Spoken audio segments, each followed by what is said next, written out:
welcome to everybody.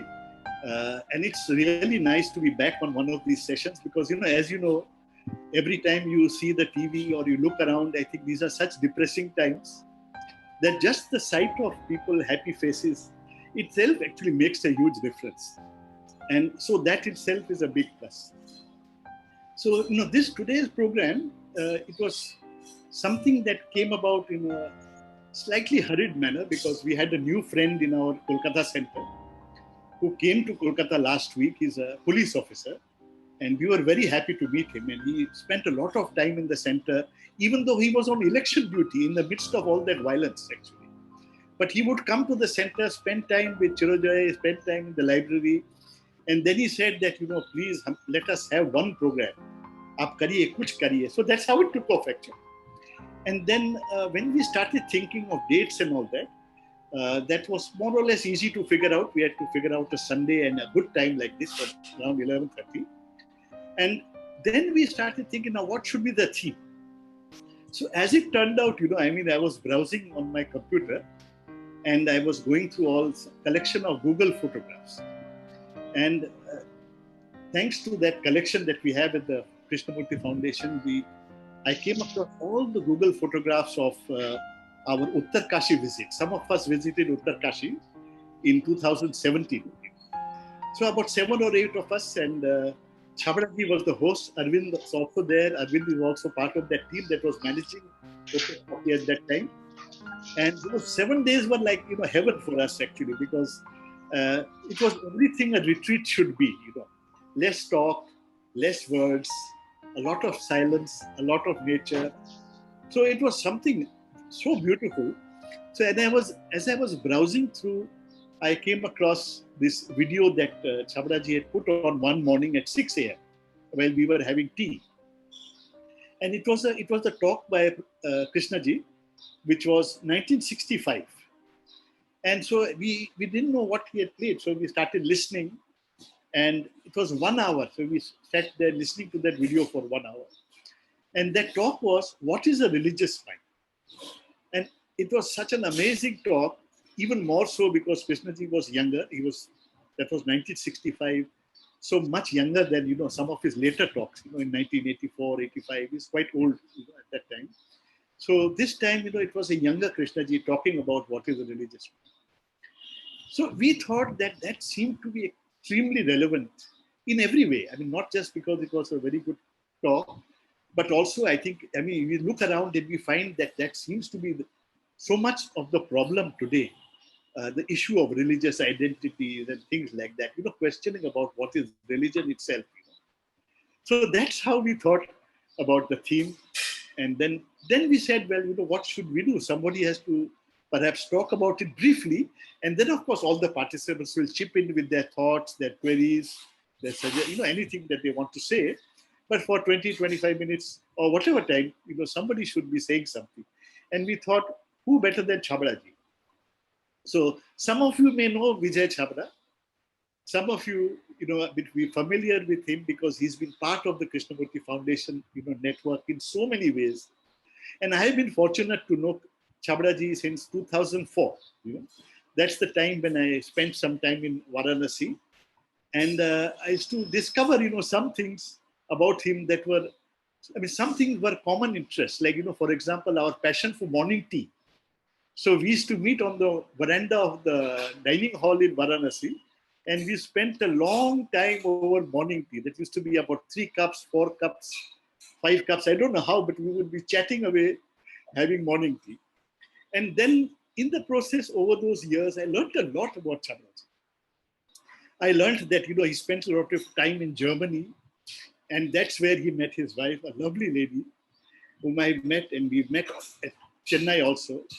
And then his passion for Krishnamurti, that just kept unfolding as we talked in a very different way because he has a different way of communicating. He has a style of his own, which is beautiful to see. And then so many things I discovered about his passion for translation. So initially, I understand it was German-English translation, and then for Krishnamurti Foundation, Hindi translation, English-Hindi translation. So there were so many dimensions of Chhabra ji. which I came to see. And of course, the one passion that really makes him stand out, if you used to ask him, he used to have this passion for creating all these retreats in the hills. So we used to ask him, well, Chhabraji, how does the money come? What happens? And he used to say that, if you do the right things, money comes. Something like that, something to that effect. And I think, that sums up some of the things that Chhabraji has done. There are two beautiful retreats in the hills. One I mentioned is the Uttarkashi retreat, where we spent some lovely days there. And now the retreat where he is building up that retreat, Jalna. Maybe he'll tell us about it. Maybe in a year's time, we can go there and have a retreat. So that's just a brief introduction to Chhabraji. I think I can't describe him because he keeps a very low profile, very, very low profile. Whereas you will find other people who talk a lot and they communicate a lot, speak a lot. But Chhabraji is not that. I mean, he just keeps a very, very low profile. So I just wanted to give that brief introduction. And then just to tell you how we will look at this morning for an hour or whatever it is first we'll listen to Chhabraji because we want him to sum up in his own way that beautiful theme that we have for today, which is what is a religious mind. And then we want actually all of us participants to chip in with observations, questions for the Chhabraji, and anything else that that we want to say. But that's the second part of the program, which is the dialogue part, of discussion part of the program. And then, of course, then we will continue. So with those words, Sayan, I'll pass on to Chhabraji. Absolutely. Yeah. Chhabraji, over to you. Thank you. Yeah. Thank you, Kamalji. Thank you, Kamalji. And namaste to everybody. Uh, and let me tell you, Kamalji, I assure you that the passion for tea continues in the hills. Uh, I was just um, just sharing with a friend, one may, cravings come and go, but one a good cup of tea in the morning is something is must stay. That's the spice. So yeah, I was it's been a very interesting journey with this audio that we listened to in Uttarkashi, and I had somehow bumped into it in Rajghat. But interestingly, only half of it. I had initially got somehow digitized the half of it, the second half of it. And for years, I was only listening to that part. So I didn't have the full audio. So the half of it begins with we deceive ourselves so easily, and with full its climax, almost with passion, is saying we deceive ourselves so easily. We are so worried about, concerned about Atman, the other God, but never enter a room and uh, you know and don't look at the colors, don't look at the shape of the window, don't look at things, not watch, and just in our thoughts worried. Um, when it came to color, I remember my wife telling me, is it green or brown? Are you color blind? So I'm kind of amused at that. Whenever I look at colors, I'm reminded of that. Uh, Maybe that's part of uh, growing up. Actually, it was a shock at 26 when I actually realized I've never listened to anything. I've never looked at anything. Realizing this, it's something piercing your whole being, and realizing you have never looked at that. It was in front of your nose, but you never looked at it.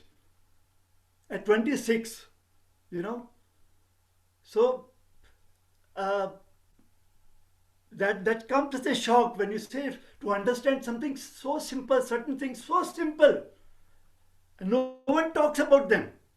It takes you 26 years to come to that. No? So that all idealism is hypocrisy, and statements coming like this to succeed is to fail. You don't need to analyze, it just goes in. No? And hope is death. we learn, we grow up with hope is rest of life, and here is the statement hope is death. So all that. So it's a, these, uh, what comes in, what goes in without interference of your intellectual mind, intellect. So you will pardon me if I go zigzag, because that's I've lived a vagabond's life, and I'm worse than a centipede. I won't know which way my next foot will go. So I hope you'll bear with me. So this was the second half onward. It was so passionate that I would often listen to it, and for years it till I came to uh, ask Wendy. We met in Kausani when Kabir sir was having his retreat, and Steve and Wendy were also there, and Donald and Tanya. And then I asked her, I'm so fascinated by this audio, but it seems I don't have it full of it. I don't see the beginning. So then she gave me the full audio. Says, so you want to know what is truth in a minute? It is compassion, and there's no illusion in it. I think that is the central part. Is what is that quality of mind which has no illusion, no deception, is able to see things as they are, is able to see things as they are.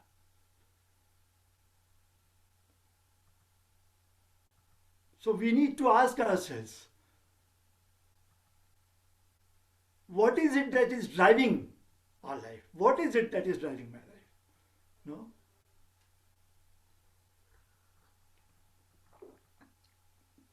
It is that sense of security, worry, anxiety. What is it that is actually driving my life?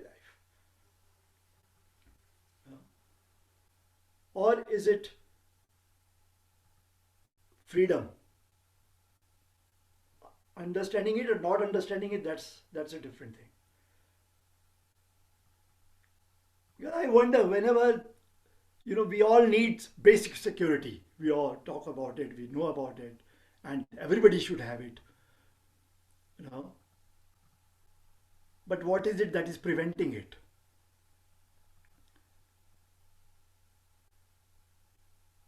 And I wonder, whenever there was this need for some basic security is there, but whenever there was that kind of security was offered in terms of work, job, there was always this sense of a trap.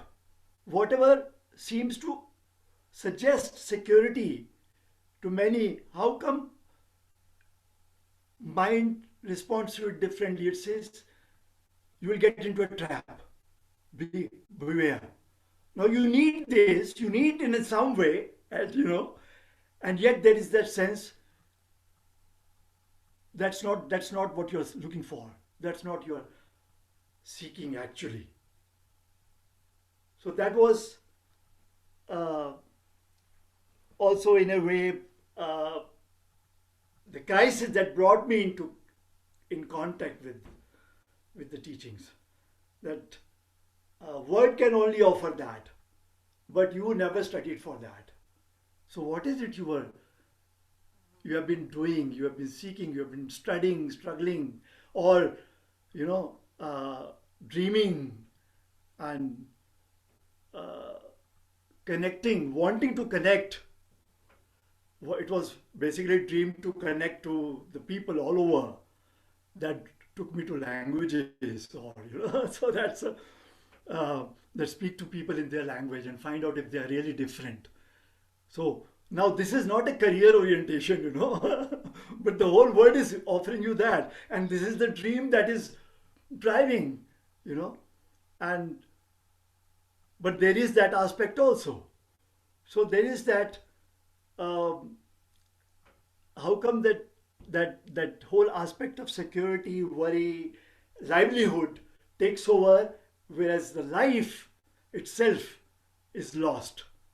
I mean, that's the tragedy actually, I think most of us see all around among the youth, and also we may have gone through that experience that. So it's a, uh, is it that one is actually consciously or unconsciously wanting to find out what is true? We may not be able to express it. One day my son comes and says, Papa, this is philosophy. I said, okay, what is philosophy? You know? So I just, what is philosophy? We discussed about it. It is you love of truth, love of finding out what is true. I said, when we watch a movie or watch a detective story, we want to find out what is true. You also want to, you're not expecting me to tell you any lies. You know, you want to find out what is true. You may not yourself, you may hide certain things. One may hide certain things, but one wants to always know from others what is really true. So consciously or unconsciously, we are. Is it the inner program, the deeper program? It says you want to find out what is it all about. What is it all about? What is really true? And in that search, maybe we get lost on the way in finding through explanations. We go through a jungle of explanations. And that truth is explained in terms of your identities, your religion, your country, all the identities we have, belonging somewhere. So in terms of security, so all this. But if one happens to see through this game, it says, I want to find out what is true, not in terms of my dislikes, likes and dislikes, not in terms of what somebody else tells, not going by anybody's authority, not even by my own culture or some other culture. When you see how cultures are arbitrary, or when you live in other cultures, you see yourself in the mirror of other cultures and see how absurd certain things, how absurd certain categories are. Certain things are held valuable, given value, and others are negated, rejected, laughed at. And that's what every culture does, only in a different way. You have a different set of things that you value, and there is a set of things that you reject. That varies, but basically you go by what your culture offers you. So when you have a problem, you go back to the set of answers your culture is providing. So in any culture, we are not really encouraged to think for ourselves.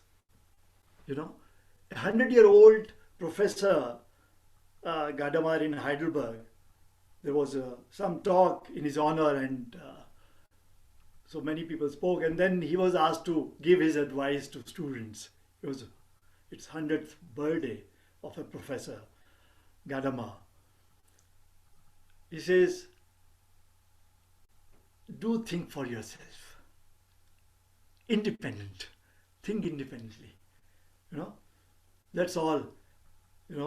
Because one is so caught up in influences, one is in this jungle of influences, you are driven hither and thither, but you don't find your own anchor, your own authenticity. So I think that is what I feel I connect to this quality of religious mind, that it is looking for authenticity. It wants to be completely true to itself. It doesn't know what it is, but something that is, it listens to, you're able to listen to mind, heart, and go with that. There is no contradiction. You are ready to fall on your nose. You may half starve, but that will not be your worry. You don't suffer. You may have one meal a day, but you don't suffer. All that can happen only when there's a certain, you're You're able to listen to your mind heart. Now there's no technique to it, there's no way to it. Obviously, it's always a pathless land. That's why it's always been. It's so true. Life is so dynamic. And uh, you know, um, my children grew up on Madhushala and Kabir. I think I must have shared with Kamalji. So the meanings reveal themselves, you know. And when in Madhushala begins, with that, I hope you don't mind my this digression and this excursion. uh, राह पकड़ तू एक चला जा, पा जाएगा मधुशाला. No? Now, because one is looking for which way to go. That's a struggle. Which way to go? Which book to read? Which guru to go to? And all that. This, window shopping. But life will not. If you are serious, if you want to find out what is true, life will not leave you. It's there at every look at corner, everywhere. It will chase you. You have to face it. You're only running away. And the only way is life challenges you to face, meet it. But we'll always find ways of running away through explanations, through creating stories about the fact. I say, look at the facts, and not, theory about the fact or build some structure or edifice around the fact. So, I think that is meeting, looking at facts as they are, not in terms of one's culture, one's identity, one's belonging somewhere, one's anchor in some form. No? Now it said, are we aware of our anchors? And do we see the danger of any anchor? Why do we need any anchor? Why are we afraid of letting go of anchors of all kinds?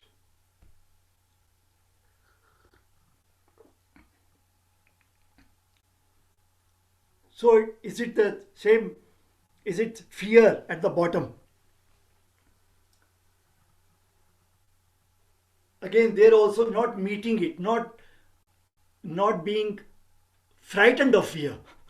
Is it possible at least not to be frightened of fear? Invite it, meet it, look at it. Look at it. You may not know how to deal with it,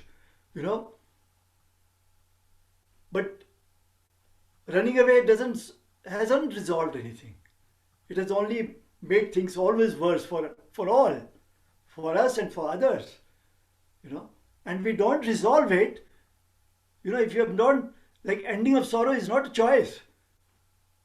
If we don't do it, that sorrow will make us do all kinds of nuisance, all kinds of, it will indulge in some kind of aggression, be violent, do things that we never want to do in our sanity, normal sanity. We don't want to, and we are very critical of outside, outwardly. But we end up doing that because we have not looked at this. A happy mind will not hurt anybody, but if I end up doing this or end up getting hurt or end up hurting others, it means I have not resolved this, not looked at the being, because it's a being that responds, it's a being that reacts, especially in crisis.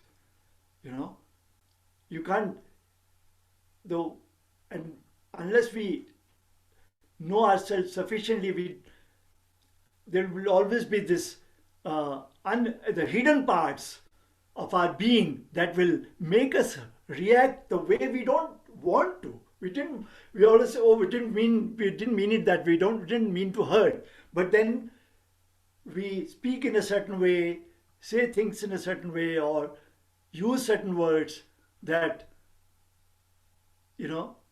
out of habit, or out of some anxiety, some fear, that does hurt then. So, so this is a, uh, you know, the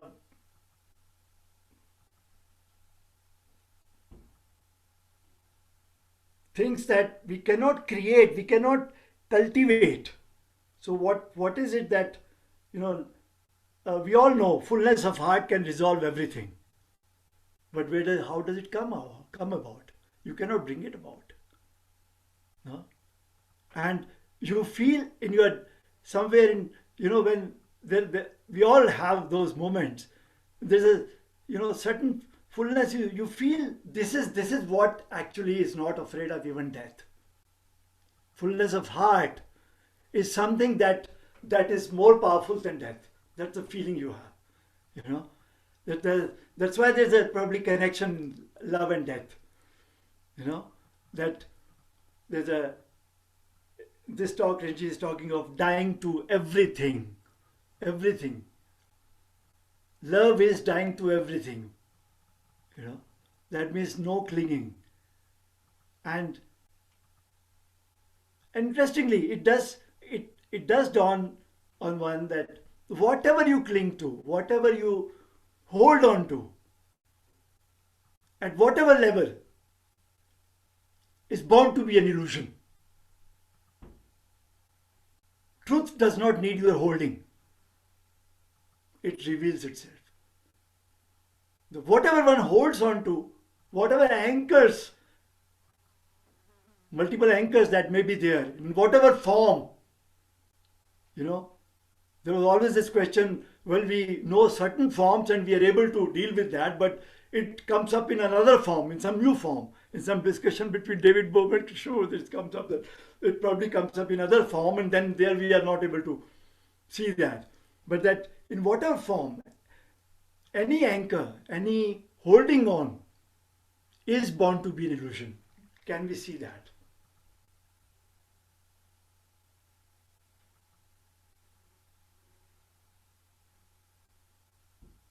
And doesn't that bring with it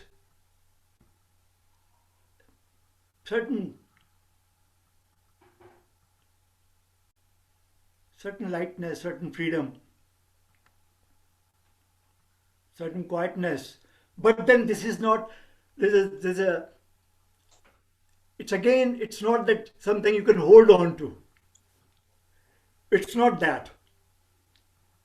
If there is quietness, it's not that. It is a movement, um,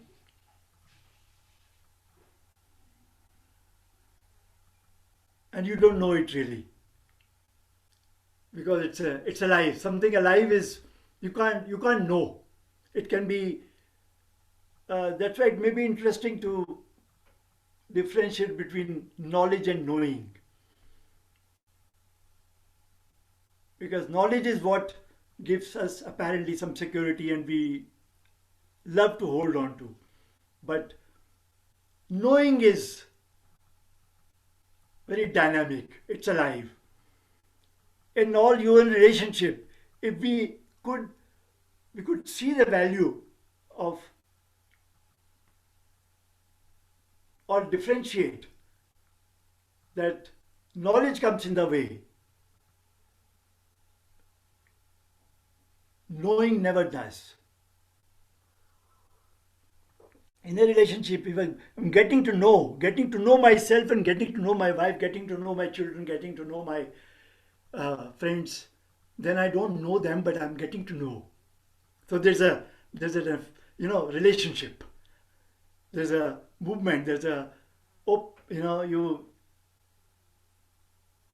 are somewhere inwardly hugging. I would put it this way, you know, because you don't know. In you hug, you don't think of knowing. you know, it's a, you see friends. So there's no. There's that instant of seeing doesn't have that. If that is not dominating, that part, knowledge part is not dominating, there's certain freshness and there's a readiness to see the newness of whatever is presenting itself, you know. So I think it's in that uh, this uh, apart from love, death, and silence, the fourth component that Krishnaji brings in this talk is, is creation, and that's very, very delicate, very delicate, uh,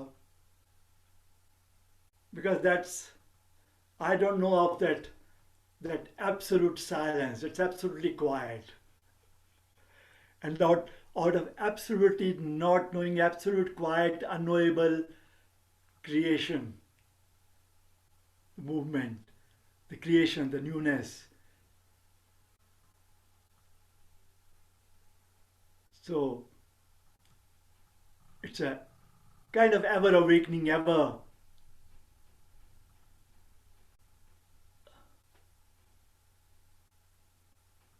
So that's to me, it's a, you can only uh, wonder, you know, and I think that's, um, if I look at, if I have to, you know, uh, communicate to anybody what is so essential in life, I say this quality of wonder. You see that in children, you see that we very often lose it, but uh, at the end of the day, is there anything else left with you? You're born with that. At the end, you're dying. It's nothing. It's, and yet that sense of wonder is there. No, you wonder what what has been uh, what has been all about, and there's a sense of also in nature. You see it, so you keep wondering only. You know, so understand and not understand, look at it, something revealing itself. So, in that, I think if why is it so impossible or difficult to move from wonder to wonder? You know, is there any other authentic way of living? I'm just wondering. So I think I'll uh, pause here, and if there is any question or any comments coming up or any questions that uh, I can I would love to go into if there are any observations or any questions.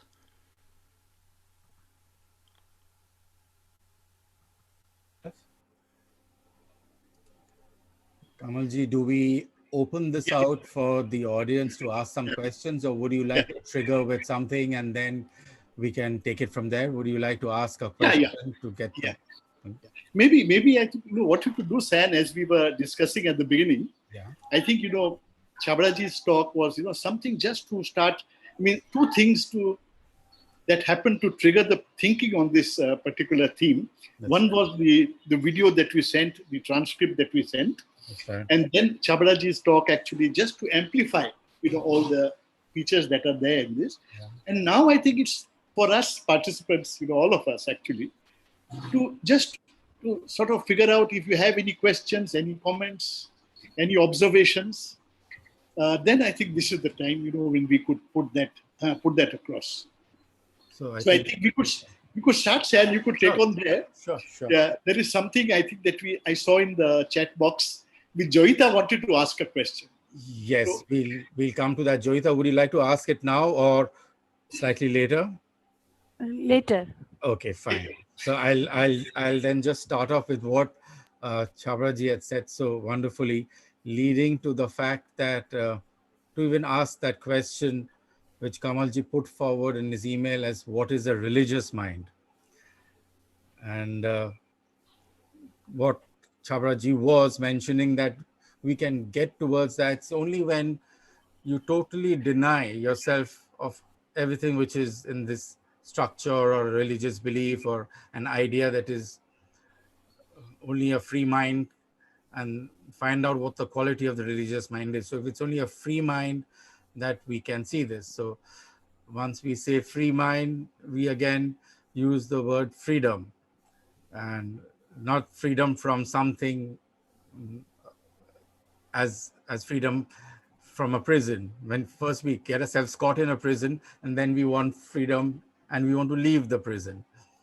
So that is only becoming a reaction, and that's what Chabraji has also mentioned. So the reaction is not freedom. So then freedom will imply that total ending of all the beliefs and all the accumulations and all the desires. So then freedom is actually something totally different from the desire to be free. So that's something which is a statement which K has made repeatedly, saying that freedom is something totally different from the desire to be free. All of us are wanting to be free. And a religious mind, again, that's going back to what we were trying to get at, perhaps isn't that a mind which is factual and faces facts and not just based on ideas? Because a religious mind, if it's based in ideas, it's again becoming conceptual and becoming something which is beyond the reality which is happening in this continuity of living. And Chhabra ji has also said this so beautifully, that spontaneity of the moment and the spontaneity of daily activity, that itself has its own freshness in us, trying to tell ourselves that I am not going to force myself or deny myself. So if Chhabra ji could add something to this, I mean, in consonance with the religious mind. Yeah, I'll say, I think love and freedom have, we all connect to it somewhere. There's no way to, there's no technique for, for, you know, and love is not something, uh, I think it's like understanding that we say understanding comes. You can go to knowledge, but you can't go to understanding. It comes. And love is like that. Uh, I, in fact, sometimes used to wonder why they still fall in love. Actually, if it is love, you rise in love. You don't fall in love. You know? The, because it, and is it something that has any opposite, or it is all encompassing, or you know, it it is its own freedom, and our freedom and love really different. You know, there's a uh,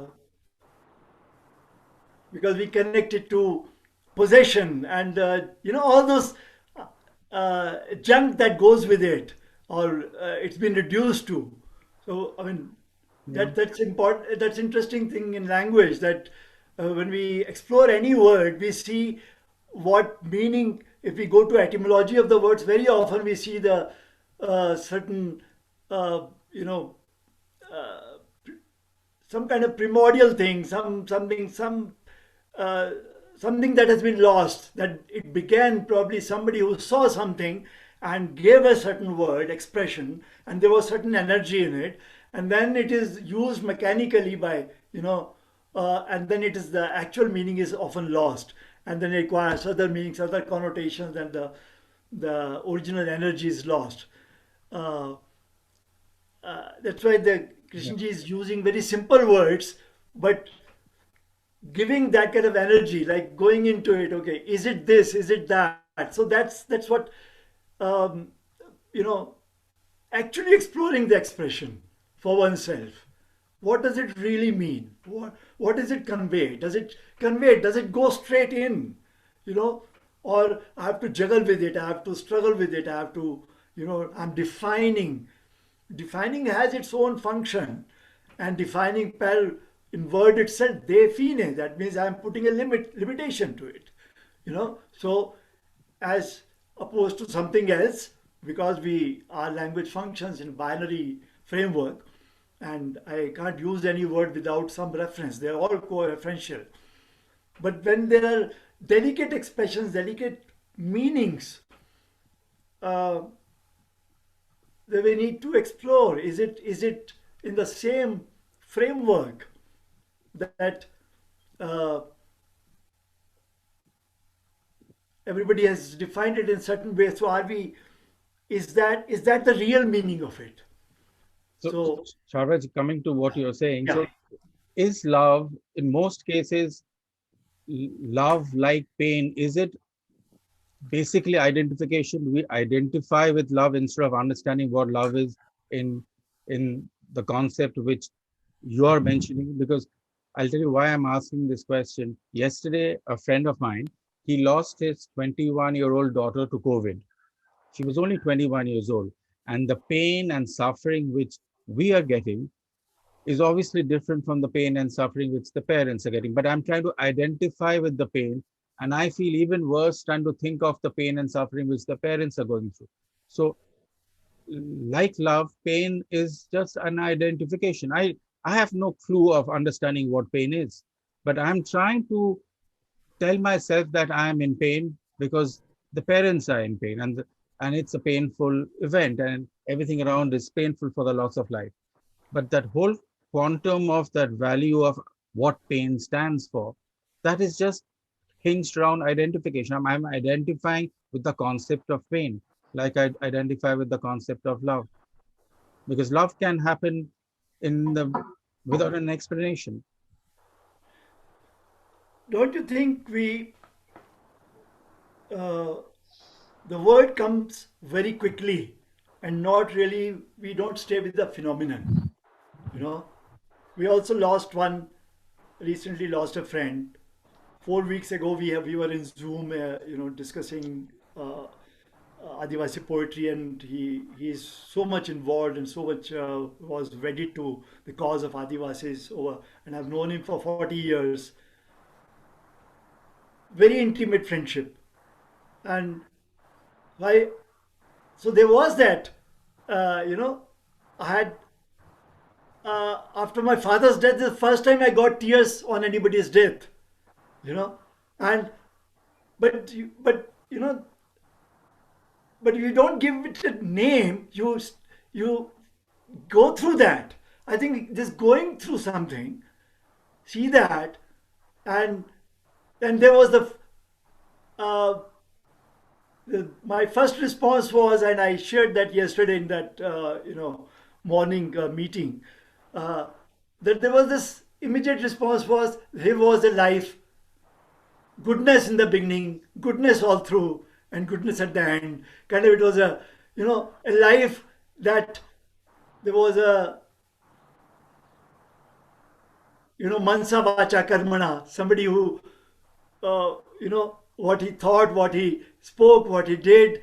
There was certain sense of that, uh, such of that kind of journey.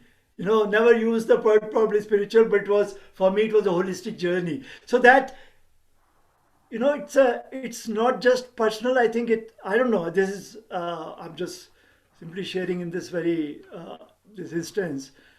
There was this, not only the personal loss or something, but there was a celebration of, somewhere your mind is also celebrating a life that uh, you associated with for many years. Kind of two friends held hands, kind of, over decades, and did a lot of things together, had a lot of, common concerns, and so that life in goodness, I think this intensity of goodness was also part of it. So um, so it's, I think, staying with the phenomenon, staying with the feeling, and not quickly giving it a name. That then the moment we give it a word, that I think that intensity is not allowed to flower fully. That's unfold itself in all its, it's still wanting to reveal you something. It's there to, it wants to reveal, Get that, no, and we somewhere block it, stop it by using expressions, calling it pain, love, whatever. Pain also, it's actually feeling the pain, and the moment you say it's suffering, it's pain, you know, that unfolding is, stunted. That's my feeling. We've got a couple of questions coming in. Should I, Kamalji, read them out? I think then we can take them one at a time, I think.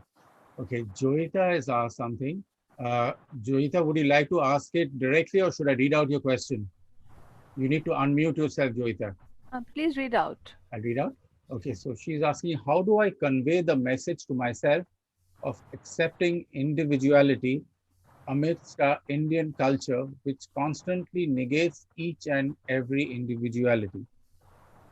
Now, this is a difficult question. If you want to explain this, you can ask it, but this is something very, it has different layers to this. So I will just read it once more. How do I convey the message to myself of accepting individuality amidst our Indian culture, which constantly negates each and every individuality? We can explore this.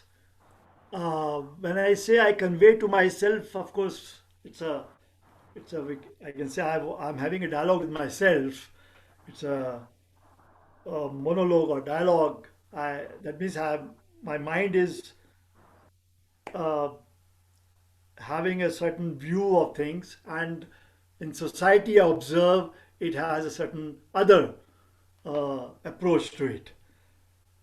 But can one maybe uh, both may have some aspects, or both may be wrong.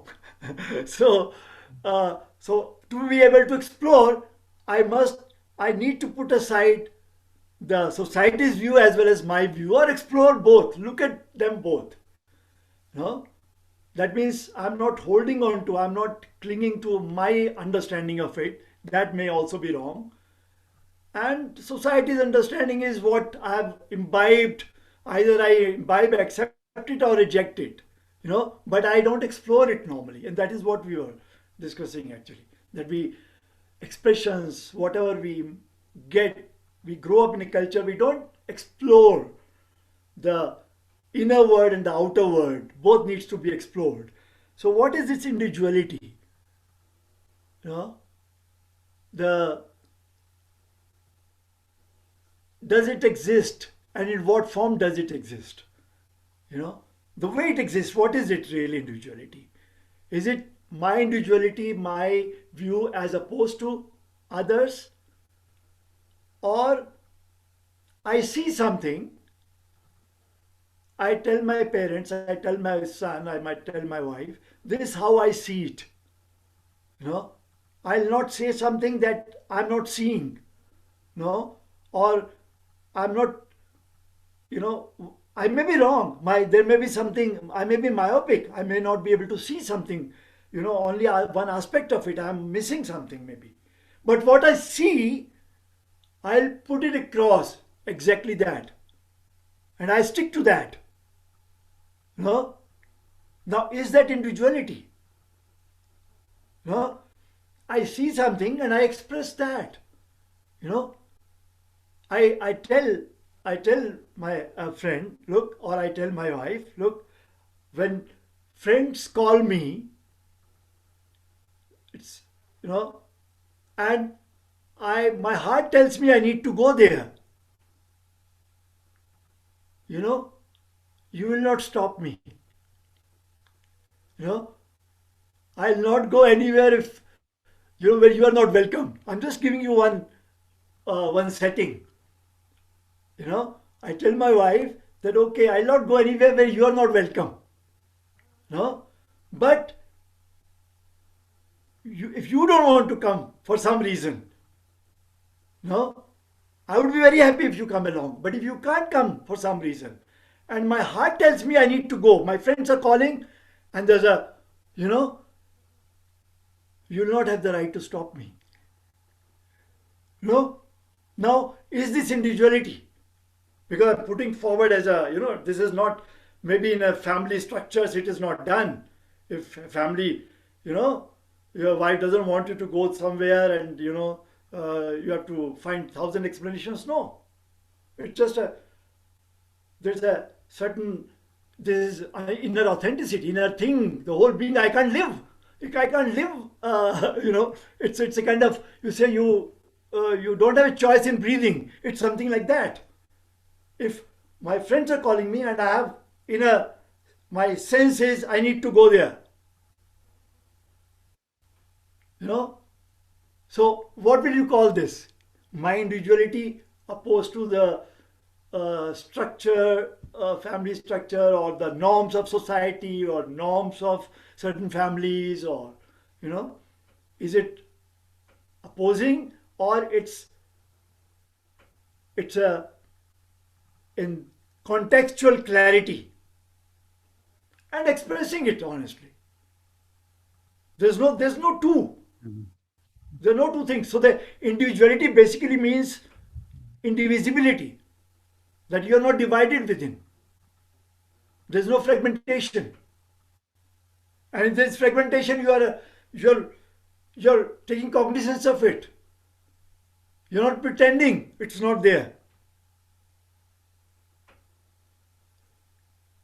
To have fragmentation, to feel fragmentation, to be fragmented, and taking cognizance of it, not pretending it's not there. Isn't that also part of that individuality in the sense we are talking? Vijay Yeah, ji, I have something to say. As a woman, yeah, I feel that I live a fragmented life. I do live a fragmented life, and I am bound to live a fragmented life because there are certain compartments. What I think it, if it comes, what I want to do or where I want to go, I have to weigh the options. That my ailing parents, my ailing mother-in-law, and all my children. Then I take out my time. Even if my heart wants to go somewhere, but I have to weigh all the options, then I can go. As a whole, if I want to go or I want to do something, I keep postponing all the things that I want, but and live a fragmented life. Uh, I know I live a fragmented life. I've accepted this because I will be doing this and that only after all the other things are taken care of. But this is essential for me because I don't want my children to grow up. I don't want my children to grow up in a fragmented way. As a mother, I am very close to my children. Not as a mother, not because I'm a biological mother, but as a person, I am very close to my children. So if I can't make sense of my fragmented life, how do I convey this that to my children that live a whole life? Try living a whole life. I can just tell them. I can't show them the path. But how do I convey this message to my progeny that you should try living a whole life, not a fragmented one? yeah. But if I might add to Shall that, we? so what she's trying to ask is even this within the the conformism in which we have in society. So you have to again conform to the requirements of society, apart from the requirements, the physical requirements or the demands of society. So then that conflict comes, and then you ask yourself, why is this fragmentation happening? So this is a conflict which arises to a lot of people. So yeah, Yeah. Chabraji can. Yeah, is it a question of conformity or no conformity, or is it a question of clarity? No, No, that's one thing. this is a question of clarity. Yeah. So, because clarity takes care of other things, and also when if I am living leading a, I have all the fragmentation and I see that. And I don't want my children to, you know, lead, rather, I want my children to lead an integrated life or have certain integrity or not be fragmented. Is that at all possible? I'm just looking at it broadly, not agreeing or disagreeing, just looking at the whole field. Uh, don't we see that it's not what I tell my children that matters, but what I am that gets communicated ultimately? You know, uh, and there are so many ways it gets communicated, and how it comes back. We all know uh, that years later, sometimes it comes back to us, and we realize we appreciate how good that father didn't answer your questions because he allowed the questions to germinate. We were very frustrated when he was not answering. We thought he was so capable of, and but he was quietly listening. And so, and a lot of other gestures through which communicated how the others are not others out there. They're so much part of you. So through so many ways, parents have the capacity and capability of, but by my family, your family, these are my children, that so much of that in life, that's what children then grow up with, grow up with that kind of fragmentation. So ultimately, uh, it is what I am that I'll end up communicating. The whole being communicates. It's not just the words. So now there's nothing right or wrong about fragmentation. But the point is, if I'm sustaining that and say I can't, I have to live with it and there's no way to this, then I have stopped exploring, that I've somewhere stopped myself, blocked myself, and said this is the way, and or maybe I'm certain way, certain behavior I'm calling fragmentation. So I need to explore. If there is clarity, then there's no fragmentation. Is there? If there is clarity that this is what maybe others want, but I'm clear this is not my way. I can't do that. I don't see the value of it. So no, I don't want to hurt others. No, they may be wrong, but I'm doing what I'm seeing, or I'm ready to listen to you. Maybe you are able to, you know, uh, fill in points that I may be missing. So I'm willing to go into it, talk it over, listen to you, that maybe I'm missing some point. But unless my whole being, mind, heart sees something, how can I act? It's a whole being will act, you know. Everything else will be superficial, you know. And in some kind of so-called compromise, which will again will weigh. So, and if that is the situation, then I acknowledge that as such and move, you know. So it's a, uh, you know, it's a, if I'm confused, the first step is always to see there is that confusion. So what's wrong about it? But again, whether I'm justifying it, this is how it is, or well, this is the state at the moment, let me look at it. No? Because then you are willing to look at things. You say, I'm confused, this is where the clarity begins. No? Because then pretension is what keeps you blind forever. And here, okay, this is I grow up, I don't know. I'm in this situation and I'm not able to see, have, total clarity or see things in their place. So I want to look at it. I want to go into it, open to it. But there's no way to communicate to children or to anybody, you know, what you're not. You will end up communicating ultimately because it's a subconscious that is, imbibing what all goes. That's why parents are such important, play such crucial role. They are the first teachers, and that's why the Krishnaji would say, if parents loved their children, there would be no war. You know, we don't feel that.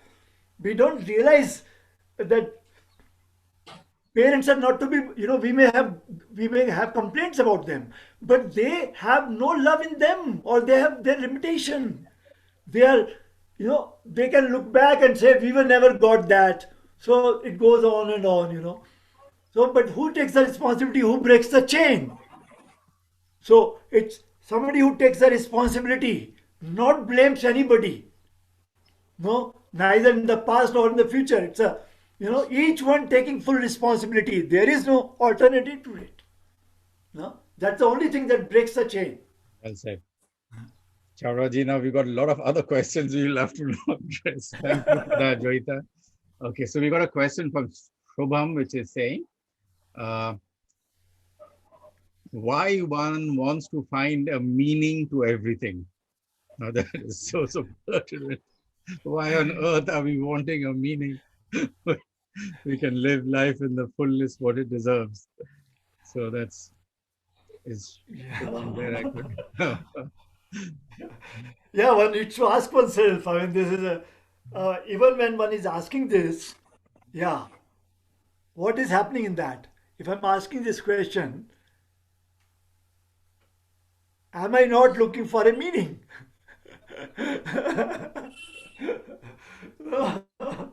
So is it inherent?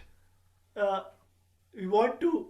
I mean, this whole learning mind wants to. It's a um, seed of million years. Wants to look, watch, look around, see things, understand, uh, uh, come to conclusions, and then realize, well, this is only a conclusion. This may not be real. This is my conclusion. So all this learning goes on. This is the, I think it's inherent part of it's kind of uh, like trees are part of nature, or there are stars and there's a sky. It's as natural, you know, to uh, look for go look and look deeper, look behind, look from left, look from right. That's very you know observe children how they behave, and what they do, and I think a whole lot of learning comes there. Well said. That's what we are. And then when we grow up intellectually, we have we can have all kinds of questions, yes, but if you uh, going behind any question, going into any question, exploring any question, is what? Is it not somewhere it's inherent in us, looking for meaning? And that's all right, as long as we are not inventing them, but we often invent meanings. If we don't explore meanings, what happens is we invent meanings, and that is where the whole tragedy comes. We invent meanings, and then my meaning is better than your meaning. But if we are all exploring, there's no fight. you know? Well said.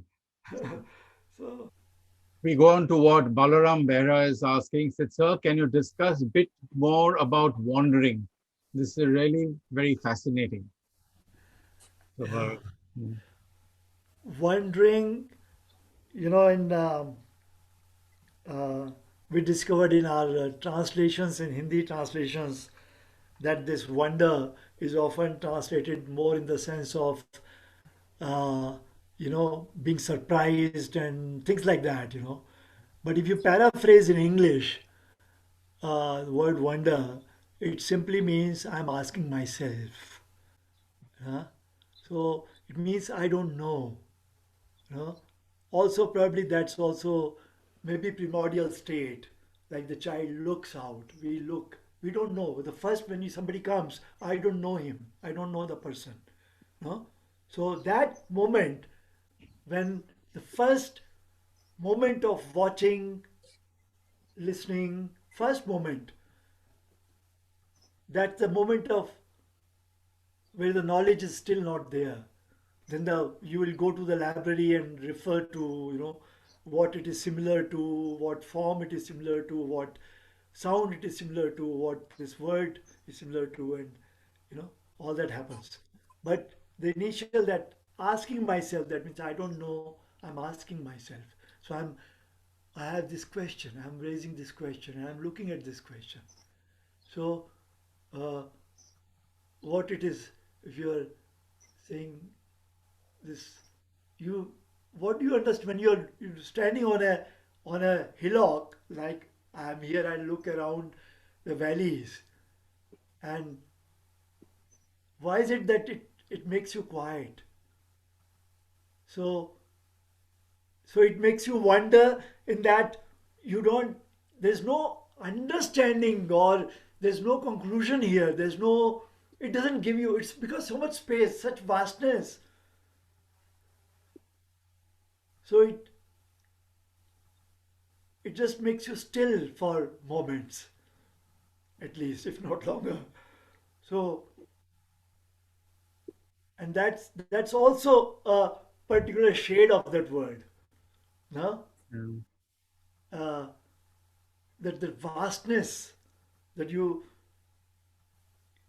know it is too overwhelming when you pass through when we went to Gangotri and you know on the way the you know such huge boulders and you know and I had you know when I went for the first time I had no urge to visit a pilgrim place as such. I didn't have that kind of you know uh, religiosity of going to a pilgrim place and all. But when I'm passing through that and going to Gangotri on the way, I felt nobody needs to tell me this is the way to pilgrimage.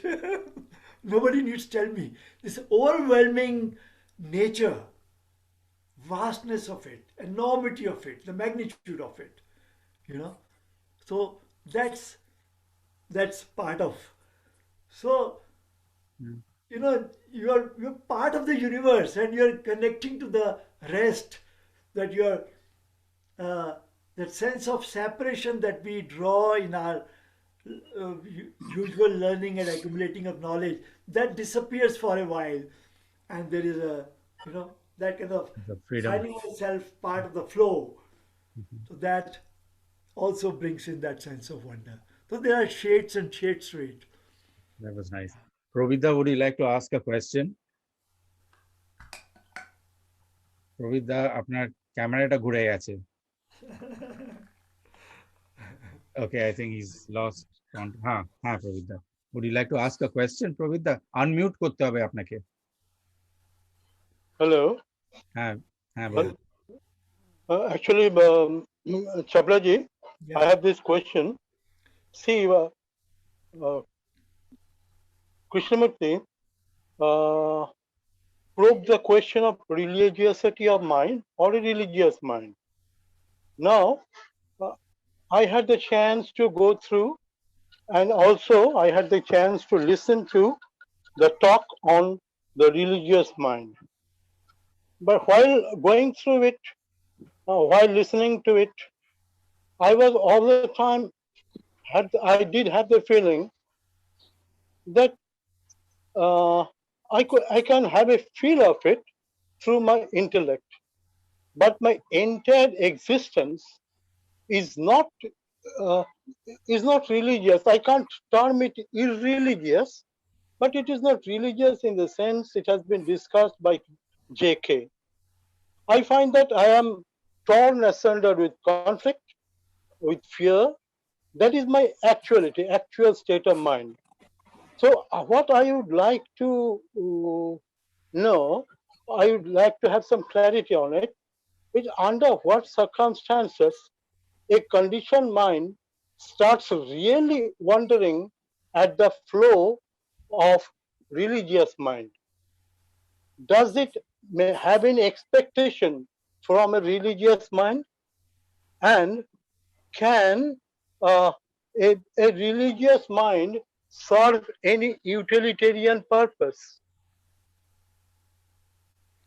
If we approach it, if we think, if mind thinks rather, that, well, I know that I am fragmented, so if I don't have that totality, that wholeness, that sanity of mind, which in other words is the religiosity of mind, then everything will go astray. So if I think that way, mind starts thinking that way, mind is allowing itself to expect something to get from a religious state of mind. In that context, please tell me, is religious mind at all utilitarian in nature?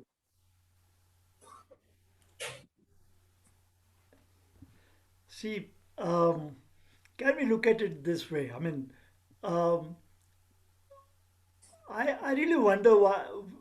Um, do we define, or we have raised questions, but is it uh, if we are intimate with what is the actual state? Are we intimate with our own actual state? And can we remain intimate with it without creating categories this way or that way? What is making one say this is, oh, you know, is it a question of claiming this is a religious mind, this is not a religious mind, or at the verbal level one can go into it. Okay, Krishna talks about religion as a gathering of energy to find out what is true, and we talked of finding out what is true. This urge is there.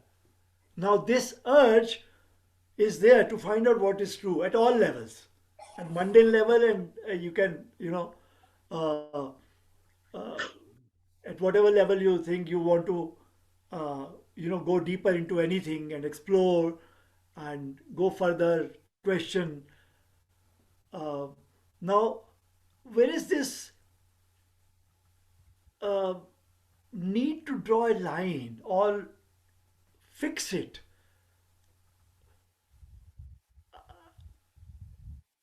One can say, what if there is a claim, or if the mind, why is one interested in having a religious mind? Is that the issue? Or it is, what does the mind do? What is the quality? Is there a quality of mind which is able to look at things as they are? Now it's a question, and that one we need to ask ourselves. No? And what happens when the mind is happens to be able to look at things as they are? you know Now the problem is when we want to define it and hold on to it. Well, that experience that was there at that moment, that it must stay that way.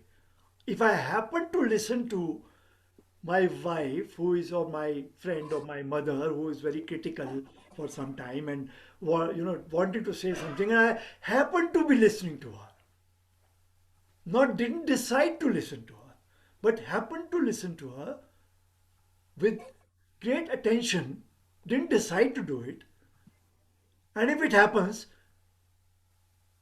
and it does wonder, you know, it does something to you, it does something to the other, and we all go through all this, you know. But if I say, well, I must be able to listen that way only each time to everybody, that's a wonderful, that was a meditative, you know. Now that is where the problem will come. So it's wanting something. So whereas the phenomena is presenting itself all the time. We are always in action, interacting, listening, watching, looking at a child and smile, and that child's smile makes me smile. Now, do I start thinking about it? That, oh, why did I smile? Or, it was affection in me. It was, there is affection in me or love in me. Obviously not. It's a flow of things. In flow of things, there is no intellectual rummaging, through vocabulary or categories. It's only after the event, after that moment is over, there's a intellect wants to capture, and that's his business. That's a very serious business also. It needs to capture. It must capture efficiently certain things. No? But if it is doing all the time that, then it is, you know, like analyzing the flower all the time. Yes, you may do it in botany class of botany. But if you're doing it all the time, looking at flowers and analyzing them, you miss the fragrance. You miss it. That's all.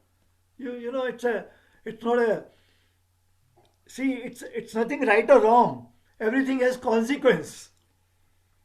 So if we do this, this is the consequence.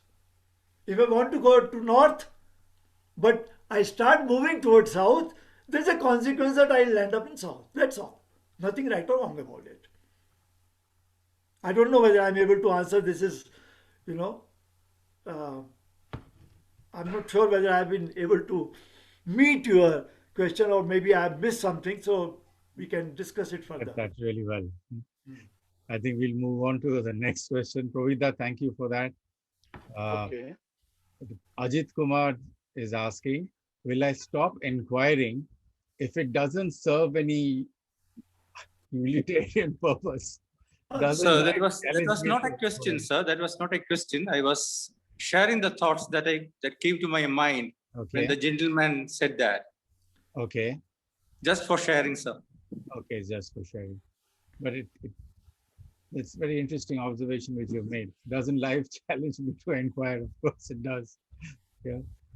Kamalji, would you like to ask some questions? Would you like to take over now? I think we are on schedule. We are just about to wrap up. So it'll be nice if... So I think, what we can do, in fact, Sayan, is actually, begin to wrap up because we are almost just closing very near 1 o'clock. Am I audible, Sayan? Am I audible? Absolutely, absolutely. Can hear you loud and clear. We can hear you, Kamalji. You can hear you. Okay, fine.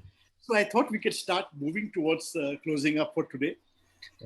Just to, first of all, I think as we go through this, first thank Chhabra ji for taking on this challenge of something that's so difficult, I think, in a sense, because we've actually, I think, today just touched the tip of the iceberg, in a sense, because, I was listening to that audio twice. I listened to it fully over the last few days.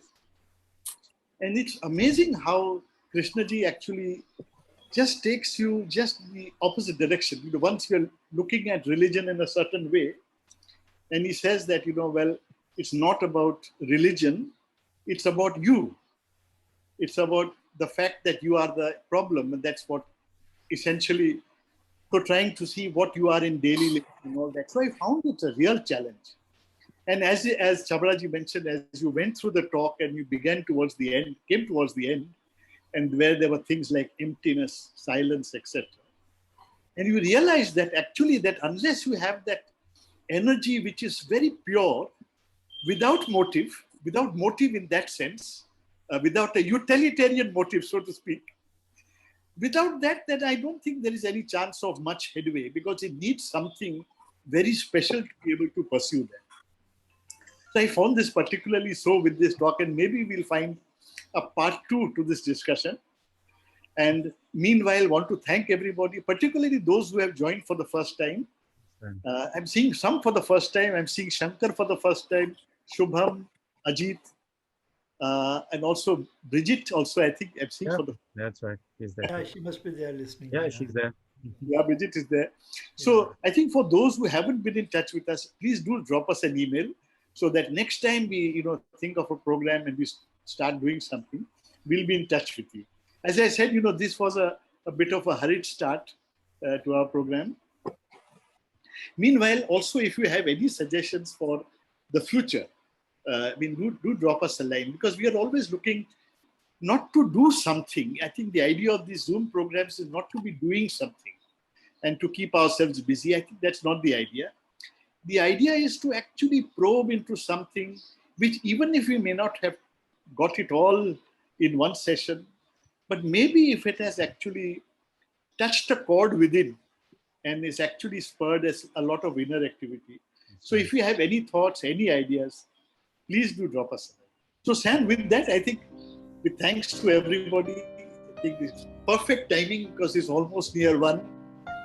We can conclude the session till we meet again next time. Au revoir, and to Chhabra ji, we say auf Wiedersehen. Auf Wiedersehen. Vielen Dank. Auf Wiedersehen. Right. Thank you. Chhabra ji is in a different world altogether.